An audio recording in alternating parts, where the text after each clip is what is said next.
Bien, abrimos entonces capítulo 3. Nos quedamos en qué verso, ¿se acuerdan? Hablamos un poquito, ¿no? de toda la primera parte y terminamos en el 13. ¿Se acuerdan o no? Pedro les dice, finalmente, ¿se acuerdan? Cerrando toda esta, como una conclusión de todo este tema que arrancó, dijimos, en el 2.13, por causa del Señor. Y ya ahora nos habla a todos, o les habla a todos sus lectores, que eran hermanos perseguidos, la palabra es para nosotros, y aunque hoy no pasamos persecución, hay hermanos que sí. Y no sabemos el día de mañana si estaremos en la misma situación o no. Pero independientemente de eso, la palabra de Dios es para todos los cristianos a través de los tiempos y a través de los lugares. Por eso es viva y es eficaz. Y les da una lista que la vimos, no la voy a repasar hoy porque ya quedó de la clase pasada. ¿Cómo tenemos que ser o cómo nos deberían identificar en cualquier lado del mundo un hijo de Dios? Vos decís, este es hijo de Dios, ¿por qué? Por esto, esto, esto y esto, ¿no? Sin decir que somos hijos de Dios, porque ahí está, ¿no? Es cómo vivimos nosotros nuestra cristiandad. Terminamos hablando un poco de lo que sale de dónde, de nuestra boca, ¿no? Hablamos un poquito nada más de eso. Hablamos de nuestro corazón. Y en el 13 Pedro establece una pregunta y les dice, si vosotros seguís el bien, y aquellos que hacen el mal, que transgreden las leyes. Pero nosotros sabemos, y ahí arranca el verso 14, y dice, más también, si alguna cosa padecéis por causa de la justicia, y esto es importante, no es por transgredir la ley, por transgredir la ley vamos a padecer seguro. Pero acá Pedro les habla por causa de la justicia. ¿A qué justicia se refiere? No a la de portarse bien, a la justicia que viene por medio de ¿quién? Del Evangelio. ¿Sí? Por causa de esa justicia, es cierto que a lo largo del tiempo también los cristianos que padecieron, como estaban padeciendo estos hermanos. Dice, si alguna cosa padecéis por causa de la justicia, ¿cómo son? Y es interesante, no dice siéntanse bienaventurados. Habla también del ser. Ustedes son posicionalmente bienaventurados. Por tanto, no os amedrentéis por temor de ellos, ni os conturbéis, sino santificad a Dios el Señor en vuestros corazones y estad siempre preparados para presentar defensa con mansedumbre y reverencia ante todo el que os demande razón de la esperanza que hay en vosotros, teniendo buena conciencia para que en los que murmuran de vosotros como de malhechores, sean avergonzados los que calumnian vuestra buena conducta en Cristo. Porque mejor es que padezcáis haciendo el bien, si la voluntad de Dios así lo quiere, que haciendo el mal. ¿Por qué? Porque también Cristo padeció una vez por los pecados, el justo por los injustos para llevarnos a Dios, siendo a la verdad muerto en la carne, pero vivificado en el Espíritu. Hasta ahí nomás esta porción, quiero tocar algunos puntos. En primer lugar, esto atenta directamente contra un evangelio que se predica hace tiempo, que es el evangelio ¿de qué? De la llamada prosperidad, ¿sí? Fíjense que Pedro es muy clarito con ellos. Él les dice, miren, es muy difícil que padezcan si ustedes hacen el bien. Pero aún así, haciendo el bien y ejerciendo la justicia de Dios, no es imposible que también haya ¿qué? Persecución. ¿Sí? Ahora, si eso pasa porque Dios lo permite, ustedes no dice siéntanse, no, ustedes son bienaventurados. Hay algunos textos en cuanto a eso, algunas cosas que Pedro les dice a ellos. Lo primero que son bienaventurados, el Señor ya lo había dicho. ¿Qué dice ahí Mateo 5, 10 al 12, Dani? Bienaventurados los que padecen persecución por causa de la justicia, porque de ellos es el reino de los cielos. Bienaventurados sois cuando por mi causa os vituperen y os persigan, y digan toda clase de mal contra vosotros mintiendo. Gozaos y alegraos, porque vuestro galardón es grande en los cielos, porque así persiguieron a los profetas que fueron antes de vosotros. Fíjense cómo Pedro parecería que evoca ese recuerdo de las palabras del Señor y lo vuelve a plasmar en su carta, ¿sí? Lógicamente resumido, porque ellos conocían las palabras también del mismo Señor. Yo sé que esto es difícil, ¿no? Por eso Pedro no dice siéntanse, nadie se siente bienaventurado cuando está siendo perseguido, cuando te separaron o dañaron tu familia, nadie se siente bien. Todos nos sentimos mal, hubo pérdidas en nosotros. Pero al recordar nuestra posición delante de Dios y cómo Dios estima eso, debería, como también los discípulos, sentir gozo porque le estamos llevando gloria a Dios con eso. Y por eso habla de tesoros, ¿no? Nosotros estamos muy acostumbrados a que los tesoros acá, y bueno, se ganan con el esfuerzo, con el mérito, con tantas cosas, ¿no? Sin embargo, en el reino de los cielos parecería ser como una canción decía, el reino del revés, ¿no? Cuando nosotros sufrimos por causa de Cristo, hermano, tenemos una posición de bienaventuranza y en el cielo eso no queda en el olvido. Dios registra todo eso. Habrá para nosotros cosas que no entendemos, que son galardones, de acuerdo a cómo hayamos vivido en esta vida. Pedro les dice a ellos que cómo tienen que estar, dice, ¿qué les dice? No os amedrentéis por temor de ellos. Que dice, ni os conturbéis. Bueno, esta es una realidad que a lo largo del tiempo pasó. Muchos sí se conturbaron, se perturbaron y abandonaron.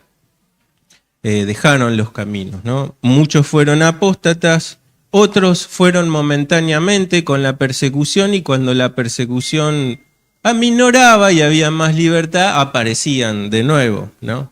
En un momento histórico la iglesia se planteó si a estos aceptarlos a la comunión o no, porque no habían sido fieles cuando era duro serlo, ¿no? Nadie puede juzgar esto porque todos conocemos que en nuestra vida también hay momentos que sin persecución le hemos negado y nos hemos apartado, con mucho menos, ¿no? Siempre Dios nos da oportunidades para mostrar nuestro crecimiento también. No es lo mismo un neófito que alguien que tiene madurez espiritual. Pero de todas formas, el imperativo de Pedro es: en circunstancias difíciles no tengan miedo, no se conturben, ¿sí? Acá Pedro trae prestado de Isaías, el texto de Isaías 8, 12 al 13, como dice María Marta. No llaméis conspiración a todas las cosas que este pueblo llama conspiración, ni temáis lo que ellos temen, ni tengáis miedo. Perfecto. Fíjense cómo trae esa idea de un pueblo también que estaba teniendo problemas, que quizá eran problemas más serios, porque eran problemas ya nacionales, de guerras, de un montón de cosas. Pero nosotros entendemos que también estamos en guerra todos los días, como dice su palabra, ¿contra quiénes? Dice, nuestra lucha no es, dice, con carne y sangre, sino con personas, con seres que no vemos, ¿no? Menos mal que no los vemos, sino capaz que nos amedrentaríamos mucho más, ¿no? Y por eso hay que estar dispuesto. ¿Tuviste miedo a la hora de enfrentar o de compartir tu evangelio, tener que incluso discutir por eso? ¿Te pasó alguna vez que o te dio mínimamente vergüenza, no quisiste hablar o te dio miedo porque estabas en un debate acalorado? Bueno, yo creo que nadie puede decir, no, siempre fui valiente, siempre. No. Gloria a Dios si así fue, ¿no? Pero puede pasar en nosotros eso. Juan 14, 27. Les dejo un regalo, paz en la mente y en el corazón. Y la paz que yo doy es un regalo que el mundo no puede dar. Así que no se angustien ni tengan miedo. Perfecto, también palabras del Señor directamente a sus discípulos que iban a pasar persecución y muchos males. Y les recuerda que Él iba a estar presente, ¿eh? Les recuerda que la paz que Él da no la puede dar nada en este mundo y que a pesar de padecer muchas veces, incluso recordamos la vida de Pablo, ¿no? ¿Cuántas veces padeció por causa de Cristo? Sin embargo, eso no lo doblegó para dejar de predicar a Cristo, ¿no? Y él decía que tenía las marcas en donde, en su cuerpo, ¿no? A los Gálatas le dijo, no me molesten más porque yo tengo en mi cuerpo las marcas del Evangelio, ¿no? Así que bueno, este es un aliento muy grande para estos hermanos de este tiempo y lo sigue siendo para nosotros hoy, que ya incluso a veces quizás nos dé vergüenza y no es ni siquiera la cuarta parte de lo que estos hermanos realmente padecían, que quizás tenían un poco más de criterio para poder decir, bueno, me escondo un poco más, ¿no? Me están persiguiendo, corre riesgo mi familia.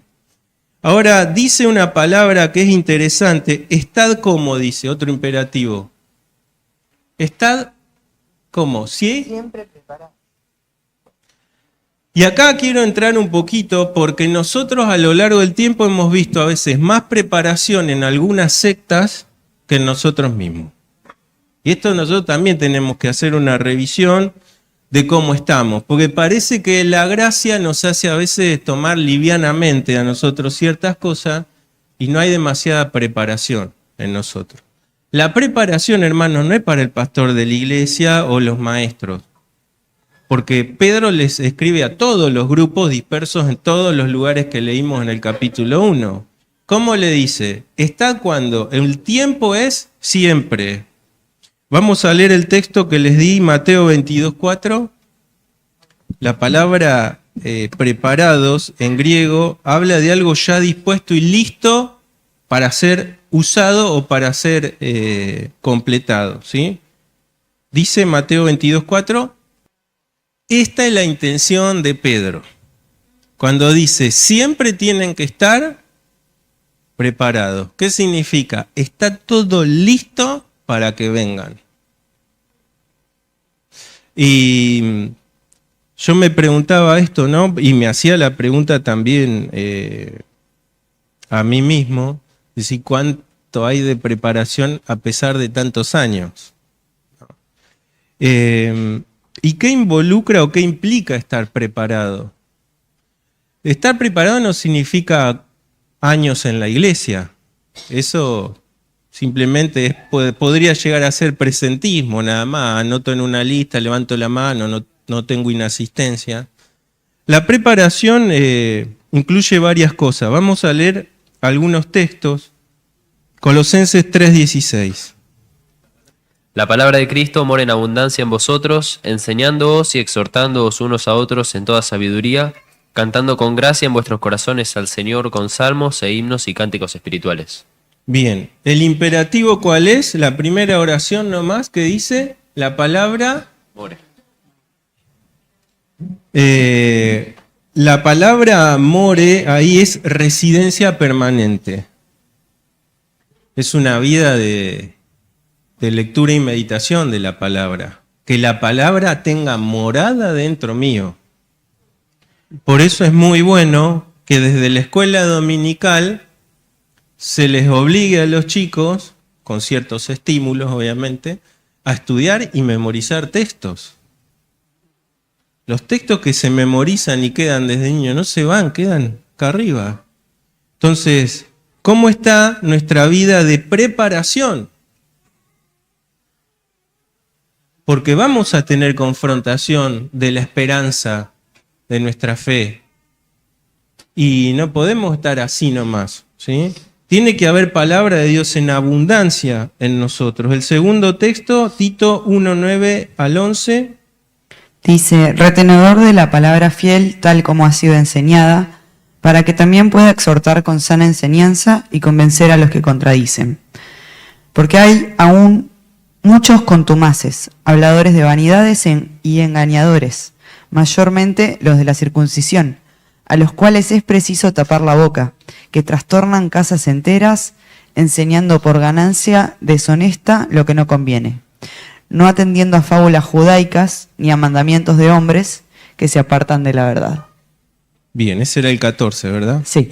Bueno, lógicamente Pablo le escribe a Tito, que era uno de sus hijos espirituales, a diferencia de Timoteo, este tenía más carácter y no tenía mucho en confrontar, era como ese tanque que uno manda y va de frente.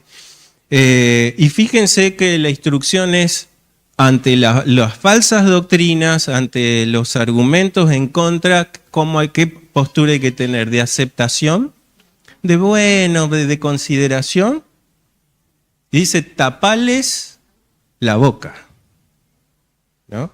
Porque estos, que en ese caso, ¿qué grupo eran? ¿Qué eran los judaizantes? Judíos que habían aceptado a Cristo como Mesías, o al menos intelectualmente, pero que no aceptaban la suficiencia de Cristo para la salvación. ¿Y qué obligaban a hacer? En la circuncisión, que no era solo el acto en el prepucio, era la aceptación, porque lógicamente a las mujeres no se las circuncidaba, pero sí se las obligaba a acercarse a la ley con rituales, incluso el bautismo también para pasar a los prosélitos, ¿no? Entonces, con eso abrazar todas las cosas que la ley tenía. Y ellos, la primera lucha que tiene la iglesia primitiva, son este grupo de judíos intelectualmente cristianos en Cristo, pero no aceptando la suficiencia de la obra. Por ende se duda, y muchas veces se los trato como que no eran hermanos, que eran perturbadores. Entraban por ahí sigilosamente hablándote de Cristo, como muchas sectas te empiezan a hablar de Cristo, y después te das cuenta que detrás de eso, terrible, ¿no? Te dejan el oído así. Y le escribe a Tito en un contexto no solo de que estos estaban metidos como salteadores en las iglesias, recuerdan, las iglesias eran en casa, sino que se metían en las casas, por eso dice, entraban a las casas con un fin de lucro, porque se la daban de maestros y esperaban un rédito por eso, pero incluso en ese hacer, ¿qué hacían? Trastornaban la doctrina. Hermanos, recordemos, en las casas de las iglesias del primer siglo, no todos tenían una... El canon bíblico se cierra en el siglo IV. Qué privilegio tenemos hoy nosotros, ¿eh? Por eso, hoy más que nunca, nos debería dar vergüenza si no habita en abundancia su palabra en nosotros. ¿Qué había en ese tiempo? Y algunos judíos tendrían rollo de Isaías, del Antiguo Testamento, tampoco todos, y la transmisión como oral de las autoridades espirituales. Lógicamente ya circulaban algunas cartas, algunas copias, pero tampoco era accesible a todos, ¿sí? Entonces, con más razón, esto nos tiene que dejar a nosotros, se nos tendría que poner roja la piel, ¿no? De vergüenza, de decir, ¿qué pasa a mí? Que tengo este privilegio de haber nacido en este tiempo, tener su palabra en distintos formatos y no mora en abundancia en mí, la verdad, ¿no? Y nosotros decíamos la clase pasada que de la abundancia del corazón, bueno, ahí estamos midiendo también qué es lo que hablamos, si hay abundancia de su palabra. Entonces Pablo le dice, contra las falsas doctrinas y lo que atenta a nuestra doctrina en Cristo, tapen la boca. Para eso Tito tenía que estar como preparado, ¿no? Preparado. Hechos 28:31. Predicando el reino de Dios y enseñando acerca del Señor Jesucristo abiertamente y sin impedimento. Perfecto. Fíjense que habla ahí de sin reservas. Ha pasado, y es cierto que hoy se leía el texto también cuando le habla a Timoteo, de que inste a tiempo. La idea es de que los tiempos son malos, y sobre todo en esas épocas Timoteo no podría ser, y bueno, me tomo, ¿viste? Muy claro. Los problemas que Timoteo tenía en Éfeso eran grandes, no podía dejar pasar tiempo o hacer la vista gorda a tiempo y fuera de tiempo, es decir, no dejes pasar la oportunidad, eso le está diciendo. Está con la palabra continuamente porque el enemigo enseguida busca los baches, busca los huecos y entra. Y esto es lo que se dice acá también en este texto. 1 Corintios 2, 1 al 5. Así que, hermanos, cuanto fui a vosotros para anunciaros el testimonio de Dios, no fui con excelencia de palabras o de sabiduría, pues me propuse no saber entre vosotros cosa alguna, sino a Jesucristo, y a este crucificado. Y estuve entre vosotros con debilidad y mucho temor y temblor. Y ni mi palabra ni mi predicación fue con palabras persuasivas, de humana sabiduría, sino con demostración del Espíritu del poder, para que vuestra fe no esté fundada en la sabiduría de los hombres, sino en el poder de Dios. Excelente este texto. Cuando tengamos que hablar de nuestra fe, textos bíblicos que salgan de nuestra boca. No nos vayamos por las ramas, porque esto me ha pasado a mí, seguro a ustedes. Empezás hablando de algo y terminás hablando de los dinosaurios, de cualquier cosa. Palabra de Dios. El Espíritu Santo trabaja con la palabra inspirada, no con mis argumentos. Ni siquiera argumentos biológicos que pueden ser muy buenos. No. El Espíritu trabaja con la palabra de Dios. Si nosotros tuvimos un encuentro y no citamos ni siquiera un texto de la palabra de Dios, fue tiempo perdido. Fue tiempo perdido. Por eso Pablo dice, a pesar de él tener así el conocimiento de filosofías y de cosas, no fui a ustedes con filosofía. Y miren que en ese tiempo se hablaba de filosofía, era como hablar de fútbol en un mundial, para que se den una idea. Y por eso se escuchaban todas las nuevas filosofías.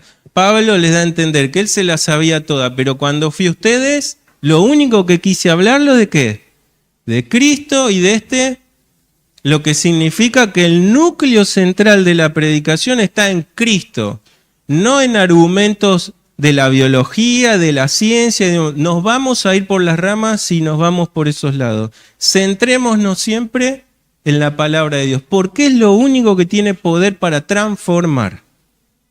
¿Sí? Y creo que había un último texto, Efesios 6, 18 al 20. Con toda oración y súplica oren en todo tiempo en el Espíritu y así velen con toda perseverancia y súplica por todos los santos. Oren también por mí para que me sea dada palabra al abrir mi boca a fin de dar a conocer sin temor el misterio del Evangelio, por el cual soy embajador en cadenas, que al proclamarlo hable sin temor como debo hablar. Fíjense que uno de los exponentes de predicación y de misionero era Pablo, y era un hombre humilde. Oren por mí. Ya leímos en un texto que él con temor y temblor cuando estuvo en Corinto, el Señor Jesús se le tuvo que presentar para decirle, no tengas miedo, predicá porque acá tengo mucho pueblo. Los temores vienen a nosotros, van a venir. La oración. Parte de nuestra preparación, de estar preparados para presentar defensa, es cómo está nuestra vida de oración. Ya hablamos de la palabra de Dios, que habite en nosotros, memoricemos textos, seamos personas de oración. En la oración nosotros no dependemos de lo que está acá adentro, dependemos de Dios. ¿Quién es el que dispone los tiempos y las ocasiones? Porque las ocasiones de que Pablo tuvo para predicar el Evangelio fueron fructíferas porque fue guiado por el Espíritu. No fueron porque a él se le antojó. El Señor lo guiaba a dónde tenía que ir. En su segundo viaje quería ir hacia Éfeso. No, ahí no es. Voy a predicar, estoy listo, estoy preparado. Ahí no, vas a Europa. Y en su tercer viaje, recién ahí a Éfeso. Y dice que toda la región se inundó del Evangelio al punto que los que tenían libros de magia que habían hecho, hicieron una fogatina de un montón de guita, los quemaron. El efecto del tiempo necesario y preciso de Dios a la hora de presentar el Evangelio. Hay corazones que necesitan ser ablandados, los ablanda Dios, no nosotros. Y a veces a la persona la tenemos que tener varios encuentros, parecería ser, ¿no? Para que el Señor trabaje. La oración, por nosotros mismos, hermano, y por los demás. Hay personas que también tienen un don especial para predicar, están preparados porque el Espíritu les dio una dotación especial. También, no porque tengan ese don, no, a ellos ya tienen el don, que se encarguen. No, oremos. Pablo pidió para que oren por él, para que él pueda estar firme, preparado, pueda presentar la palabra de Dios con claridad. Si Pablo, que era para nosotros uno de los representantes apostólicos más grandes del Evangelio y de las misiones, pidió por sí mismo, ¿cuánto más yo? ¿Cuánto más yo? Y el texto que cierra esto es el último texto, creo que Lucas 12, 11 y 12. Dice: cuando os trajeren a las sinagogas y ante los magistrados y las autoridades, no os preocupéis por cómo o qué habréis de responder, o qué habréis de decir, porque el Espíritu Santo os enseñará en la misma hora lo que debáis decir. Ustedes podrían llegar a pensar, faltó algo importante. Está bien la preparación en la lectura, está bien la oración, pero falta algo, que es lo que Jesús dijo, ¿no? Porque es posible que te agarre improvisto el tiempo. Se te presentó la oportunidad y vos no ibas, viste, el día anterior, me lo voy a cruzar a aquel y le voy a decir esto, orás para que el Señor, vas con una preparación, pero puede pasar que no. Te agarraron de sopetón, salió el tema, ¿no? ¿Con qué trabaja el Espíritu? Trabaja con lo que ya hay dentro nuestro. Por eso es la preparación. Por eso es que una cosa no quita la otra. No porque el Espíritu me va a dar palabra, bueno, ya está, que el Espíritu se encargue. El Espíritu va a tomar lo que hay adentro mío. Y si no hay nada, no le exijas al Espíritu Santo que trabaje, aunque es Dios, ¿no? Y a través de nosotros y a pesar de nosotros ha hecho la obra. En nosotros hay una responsabilidad muy grande. Si querés estar preparado, dependés obviamente del Señor, pero tiene que haber en vos también preparación, porque el Espíritu va a tomar de lo que hay en vos. Así que con esto creo que cierra un poco este esquema de qué es estar preparado, de qué forma yo me preparo. El segundo punto, y no menos importante, es el contenido del mensaje. Y acá a veces escuchamos cualquier barbaridad. Se le llama evangelio a cualquier cosa. Y por ejemplo decir, Dios te ama, tiene un plan maravilloso para tu vida, acéptalo y serás feliz. ¿Creen que es el evangelio de Jesucristo? Sin embargo, lo escuchamos bastante seguido, ¿no? Incluso hasta por radios que se dicen ser cristianas.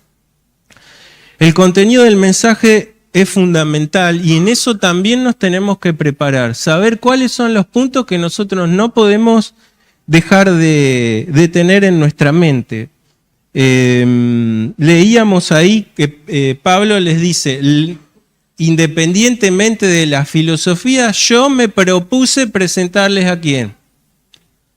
La obra de Cristo no puede faltar. Yo le dejé ahí en el pendrive a Uri, tranquilo Uri, no tiene Bitcoin, nada, ese pendrive está libre de todo. Le dejé una cartilla, la vamos a ver rápidamente, capaz que ya con esto ya terminamos esta parte.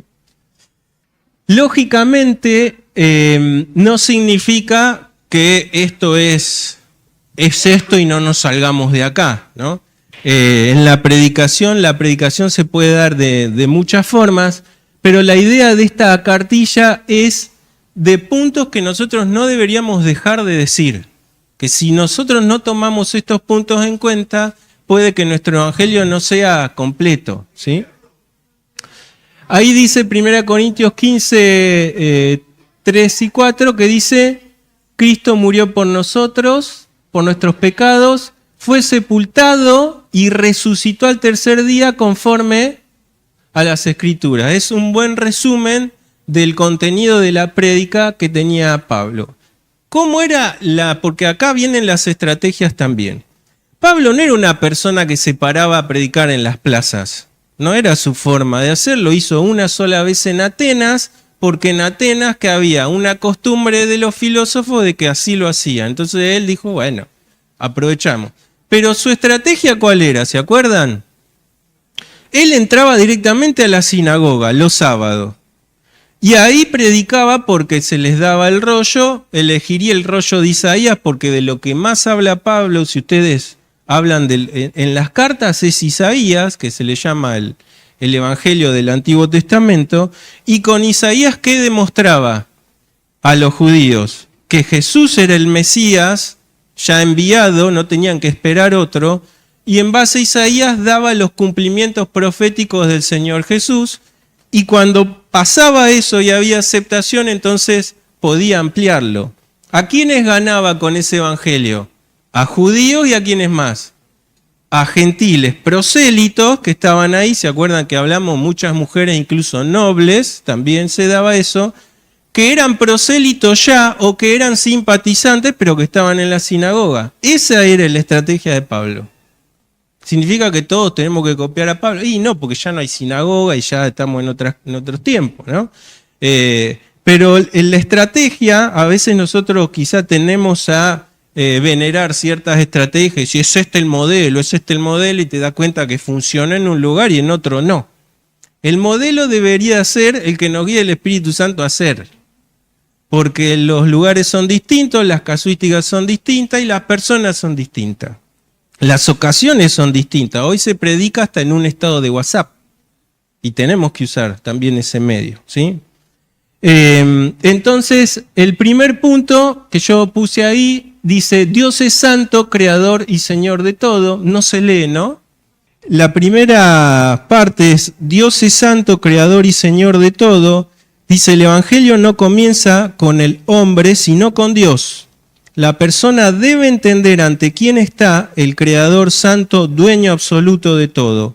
Hechos 17:24 dice, el Dios que hizo el mundo y todas las cosas que en él hay, siendo Señor del cielo y de la tierra, no habita en templos hechos por manos humanas. Romanos 11:36, porque de él y por él y para él son todas las cosas, a él sea gloria por los siglos, amén. E Isaías 6:3, santo, santo, santo, Jehová de los ejércitos, toda la tierra está llena de su gloria. Algunos textos nada más que ustedes van a encontrar muchos más, pero la idea de esta cartilla es por ahí que nos ayude a tener una organización mental de los puntos que tiene que haber en nosotros ya memorizados y estudiados para el tiempo. En este caso, lo primero que toma el autor de esto es considerar con la persona de que hables de que hay un Dios. No podés empezar a hablar de una condenación ni de nada si esa persona te cuestiona el hecho de que hay un Dios creador, soberano y Señor. ¿Está? El segundo punto dice, todo hombre es pecador y culpable ante Dios. No podemos decir hay un Dios y es bueno y quiere lo mejor para vos y quedarnos solo en eso. Porque ¿qué necesidad va a tener después de un redentor? Bueno, si Dios está conmigo, me acompaña, ¿no? Entonces, todo hombre es pecador y culpable ante Dios. El pecado es condición de naturaleza, no solo de un error ocasional.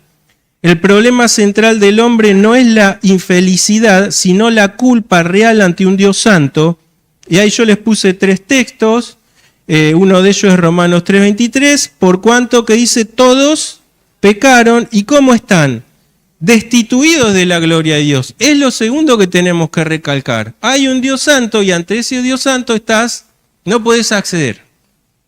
No podés acceder porque tu pecado genera separación. Después está Romanos 3:10, como está escrito, no hay justo ni aun uno, y Jeremías 17:9, engañoso es el corazón más que todas las cosas y perverso, ¿quién lo conocerá? Tercer punto, el pecado conduce inevitablemente al juicio. Sin comprender la gravedad y certeza del juicio, la cruz pierde su sentido. La justicia de Dios exige consecuencias reales por el pecado no resuelto. Y ahí puse 3 textos, obviamente siempre hay más. Romanos 6:23, la paga del pecado, ¿qué es? Es muerte. Hebreos 9:27, está establecido para los hombres que mueran una sola vez y después de esto no se fue de viaje, como dicen los artistas, ¿viste? Que lo dan como una cosa Bueno, no. Después que te morís, hay un juicio y el que te va a juzgar es ese Dios santo. Apocalipsis 20:15, y el que no se halló inscrito en el libro de la vida fue lanzado ¿a dónde? Perfecto. No dejemos de hablar de esto, aunque suene a los oídos, viste que hoy se habla de lo políticamente correcto. No hay nada de esto en el Evangelio, y el Evangelio tiene que tener puntos claros, y el Espíritu a través de la palabra va a trabajar. No te preocupes vos por si la palabra de Dios que vos digas va a ofender o no va a ofender. Hermano, ellos ofendieron a Dios toda su vida. Y lo que la palabra de Dios hace es la figura de una espada, o sea que va a cortar y tiene que doler. Si no corta y no duele, no puede haber entonces una real entrega y aceptación. Tiene que asumir la condición de su persona delante de Dios. ¿Se entiende? Punto 4. Jesucristo es el único Salvador y mediador. Porque también dicen, bueno, hay muchos caminos que llevan a dónde. Y eso se escucha hoy. ¿Qué es lo peor que puede pasar? Que una persona te diga, bueno, vos crees en esto, yo creo en lo otro. Al final va todo al mismo lugar. Establecer que hay un solo medio de salvación, porque ese Dios santo, creador y absoluto así lo dispuso. Jesús no es uno de tantos caminos posibles. Es el Hijo de Dios hecho hombre y la Escritura afirma su exclusividad, sin ambigüedad. No hay una mamá corredentora de Jesús, ni algún santito por ahí. 1 Timoteo 2:5, porque hay un solo Dios y un solo mediador entre Dios y los hombres. ¿Quién? Jesucristo hombre. Hechos 4:12, y en ningún otro hay salvación, porque no hay otro nombre bajo el cielo dado a los hombres en que podamos ser. Esto hay que memorizarlo, hay que tenerlo así, porque ahí va a trabajar el Espíritu. Juan 14:6. Yo soy, dijo Jesús, el camino y la verdad y la vida. Nadie viene al Padre sino... No hay otras escrituras que sean más certeras que esto para hablar del único mediador. Sobre todo cuando hablamos con ciertas personas que abrazan un montón de cosas y que las suman en el combo del bienestar del alma, ¿no? Tenemos que presentar que para Dios hay un único camino y está en su Hijo Jesús. Punto 5. Cristo murió como sustituto por nuestros pecados. Este es el corazón del Evangelio. La muerte de Cristo fue sustitución real. El justo ocupó el lugar de los injustos. Y ahí tenemos 1 Corintios 15:3. Cristo murió por nuestros pecados conforme a las Escrituras. Isaías 53:5. Mas él herido fue por nuestras rebeliones, molido por nuestros pecados. El castigo de nuestra paz fue sobre él. Y Romanos 5:8. Mas Dios muestra su amor para con nosotros en que siendo aún pecadores, Cristo murió por nosotros. Punto 6. Cristo resucitó victorioso de la muerte. Un Cristo muerto no salva a nadie. La resurrección es prueba de que el sacrificio fue aceptado y fundamento mismo de toda la fe cristiana. Este es otro punto que a veces también se debate, ¿no?, con quienes hablamos, que pueden aceptar que existió una persona, un Jesús, que fue alguien como Gandhi, qué sé yo, como cualquier otro, pero no pueden aceptar la realidad de una resurrección. 1 Corintios 15:4, y que fue sepultado y que resucitó al tercer día conforme a las Escrituras. Romanos 4:25, el cual fue entregado por nuestras transgresiones y resucitado para nuestra justificación. 1 Corintios 15:17, y si Cristo no resucitó, vuestra fe es vana, aún estáis en vuestros pecados. Punto 7, y vamos terminando. Dios manda a todos los hombres ¿a qué? Arrepentirse. No es una, bueno, viste, si querés o no. No, Dios establece. ¿Por qué estableció esto? Es una exigencia de Dios, crean. Mi amor se evidencia en esto, crean. El Evangelio incluye un llamado, no solo información. Arrepentirse implica un cambio real de mente respecto a Dios, al pecado y a Cristo. Hechos 17:30, pero Dios ahora manda a todos los hombres en todas las partes que se arrepientan. Hechos 3:19, arrepentíos y convertíos para que sean borrados vuestros pecados. Marcos 1:15, el tiempo se ha cumplido y el reino de Dios se ha acercado, arrepentíos y creed en el Evangelio. Por eso Juan fue un precursor de Cristo, porque en su bautismo, ¿qué hacía con la gente? Generaba conciencia de ¿qué? De pecado. ¿Sí? Punto 8. Se debe creer personalmente en Jesucristo. Y esto también puede ser que hablemos, bueno, toda mi familia es cristiana, o todos creyeron, yo voy en el combo, en el más combo del cielo, ¿no? Conocer los hechos del Evangelio no equivale a recibir la salvación. Es necesaria una confianza personal y consciente puesta en Cristo. Hechos 16:31, cree en el Señor Jesucristo y serás salvo tú y tu casa. Juan 1:12, mas a todos los que le recibieron, a los que creen en su nombre, les dio potestad de ser hechos.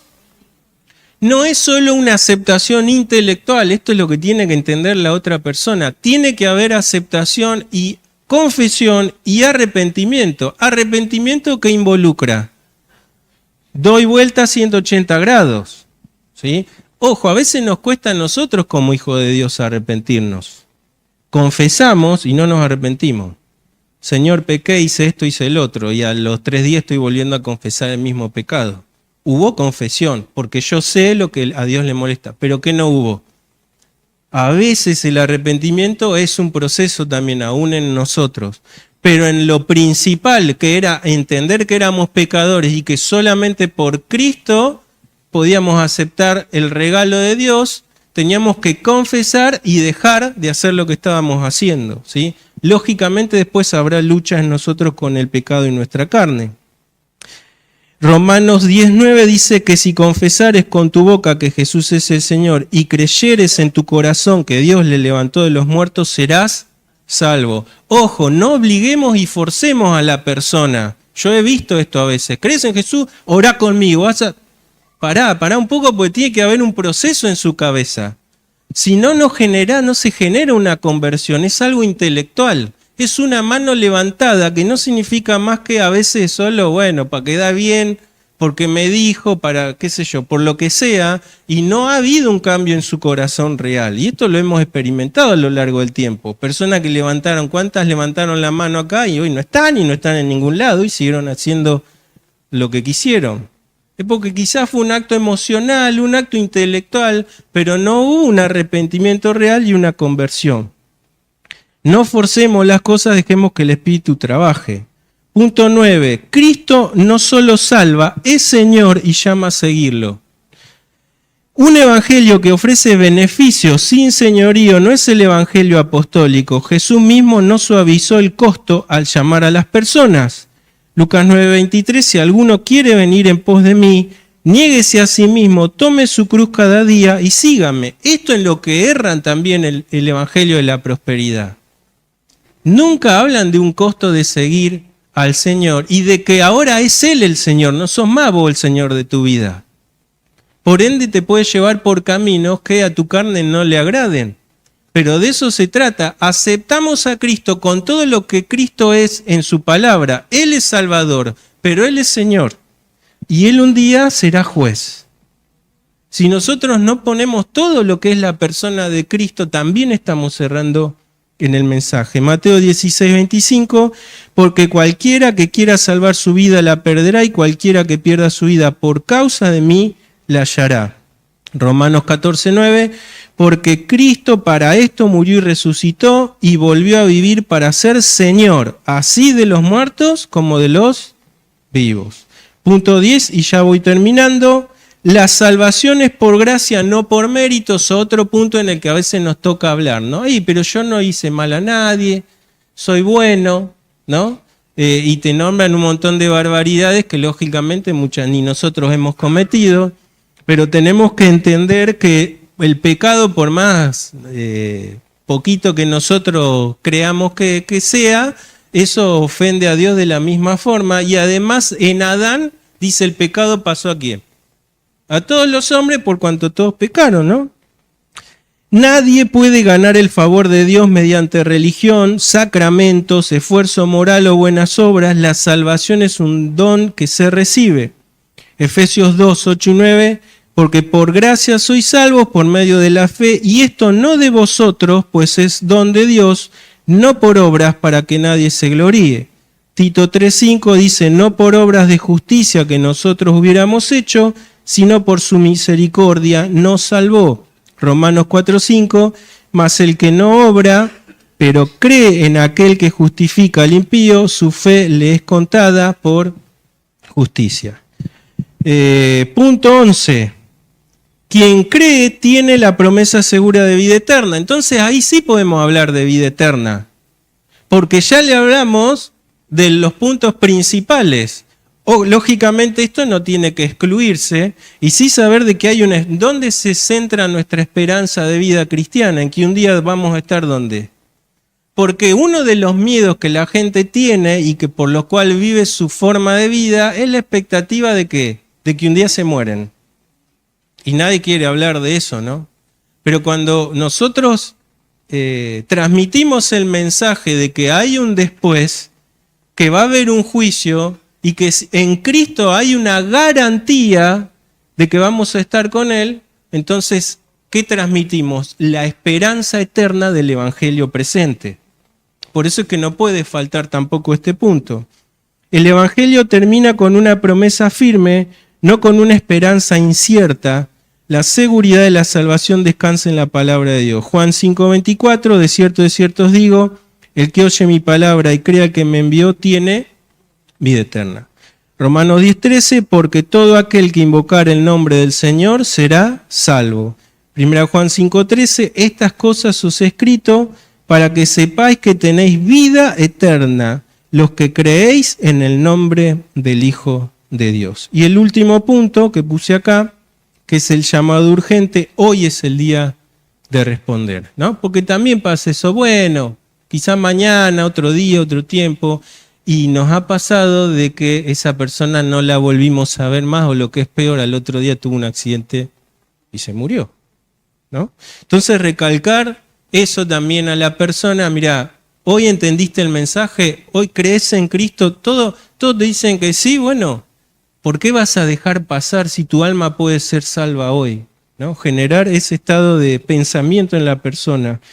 No es presión emocional artificial, sino realismo bíblico ante la fragilidad de la vida humana. El predicador no debe postergar el llamado, no debe postergar, pero tampoco puede forzar. Hay una línea ahí, hay un equilibrio que tenemos que tener, porque en forzar también podemos generar lo que ya hablábamos antes, ¿no? Una falsa conversión. 2 Corintios 6:2 dice, aquí ahora el tiempo aceptable, he aquí ahora el día de salvación. Hebreos 3:15, si oyeres hoy su voz, ¿qué dice? No endurezcáis vuestros corazones. Santiago 4:14, ¿qué es vuestra vida? Ciertamente es neblina que se aparece a poco tiempo y luego se desvanece. Estos 12 puntos ustedes podrán agregar más, simplificar o no simplificar, pero me pareció interesante poder generar una estructura también en nosotros, que a veces tenemos todo mezclado. Los textos están, sobre todo a mí que me cuesta mucho la memorización, está todo, pero como que ¿dónde lo busco? ¿No? ¿En qué cajita de mi cerebro? Entendamos que si está, ahí tiene que haber dependencia del Espíritu para que Él nos lo saca y lo pone y lo hablamos. Por eso que somos embajadores del reino celestial. ¿Sí? No es para ganar debates, a veces nos metemos en ese embrollo también, queremos ganar un debate. No se trata de ganar debate, se trata de que el Espíritu transforme el corazón. Advertencia para el predicador. Es común hoy presentar un evangelio recortado. Dios te ama y tiene un plan maravilloso para tu vida, omitiendo el pecado, el juicio, el arrepentimiento y el señorío de Cristo. Esto no es evangelio apostólico. El evangelio completo incluye tanto la mala noticia del pecado y el juicio, como la buena noticia de Cristo crucificado, resucitado y reinante. Sin la primera, la segunda pierde su peso real. Y 2 Timoteo 4:2, que prediques la palabra, que instes a tiempo, y fuera de tiempo. Me pasé un poquito, pero me pareció importante terminar con esto. Entonces, siempre preparados, dice Pedro. Creo que condensamos un poco el mensaje, pero se entiende a qué se refiere. La pregunta me la tengo que hacer yo y es personal. ¿Estoy preparado o no estoy? Si no estoy o me falta un golpe de horno, pensemos que para esto hemos sido puestos, hermanos. Para llevar el Evangelio, para ser discípulos y para ser embajadores de Cristo en el lugar donde Él nos puso. Amén.